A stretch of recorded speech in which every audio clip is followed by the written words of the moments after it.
Lundi 11 août 2008, c'est donc Frédéric Duthil qui prend la première place d'une troisième étape très sportive. Il aura mis 71 heures, 23 minutes et 30 secondes pour boucler le parcours à 6,6 de moyenne. 7 minutes 11 secondes après, c'est Gilda Morvan qui prend la seconde place après avoir bataillé avec Laurent Pellecuet qui arrive juste derrière lui. Les arrivées se succèdent jusqu'à celle de Nicolas Troussel, grand vainqueur au général de cette édition 2008.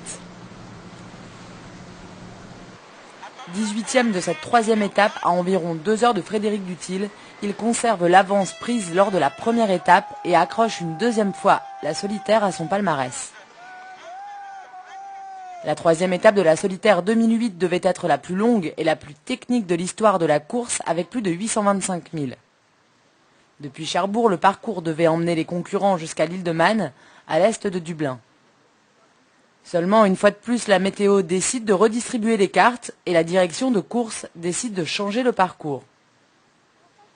C'en est fini de l'Irlande. Les solitaires devront aller virer une bouée météo située à 250 000 au large de Brest, avant de revenir vers l'Abervrac, en laissant à bâbord la bouée occidentale de l'île de Sein. Le départ est donné le 8 août à 18 h dans la rade de Cherbourg par une jolie brise de 15 nœuds environ. Devant les étraves des concurrents, 250 000 de près. J'ai pris une décision qui me semble la meilleure pour que l'étape puisse se faire. C'est-à-dire, le début de parcours effectivement aurait pu être lancé comme à l'origine.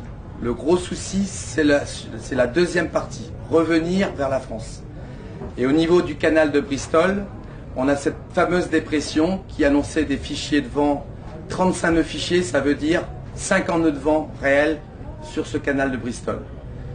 Et un coup de sud-ouest dans ce canal de Bristol, qui est un entonnoir, forcément, ça peut faire lever des mers très formées et très dangereuses.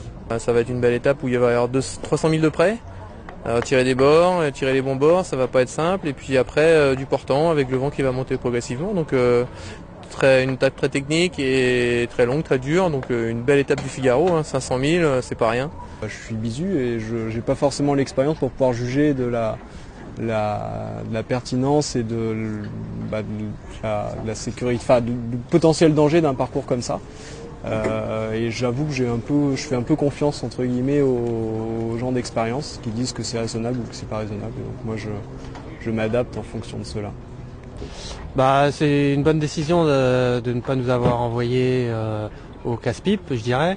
Même si la dépression qui était inquiétante, elle était dans 4 jours, ça aurait pu évoluer. Mais là, à chaque modèle qu'on prend, ça évolue dans le mauvais sens. Très vite, 2 options se dessinent entre le Cotentin et la Bretagne, avec un paquet de bateaux au nord et un au sud. Les sudistes prennent l'avantage au passage de Ouessant, alors que sont enregistrés les premiers abandons. Corentin Douguet, Christian Boss, Robert Nagui et Didier Bouillard jettent l'éponge. La flotte progresse auprès dans une mer très casse-bateau et 12 concurrents sont hors course. Nouvelle décision de changement de parcours le dimanche 10 août. Les 38 solitaires encore en course mettront directement le cap sur l'Abervrac, soit 30 000 de moins que le parcours initialement prévu. Une modification motivée par un nouveau coup de tabac annoncé pour mardi entre 2 et 5 heures du matin. C'est donc pour la flotte une redescente rapide vers l'arrivée.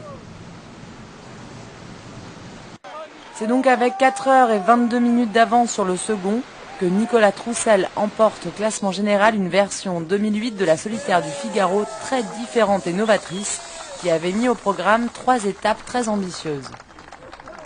Même si le programme initial n'a pas été respecté, il n'en reste pas moins que les solitaires ont été mis à rude épreuve et que le jeu est resté très ouvert jusqu'au bout.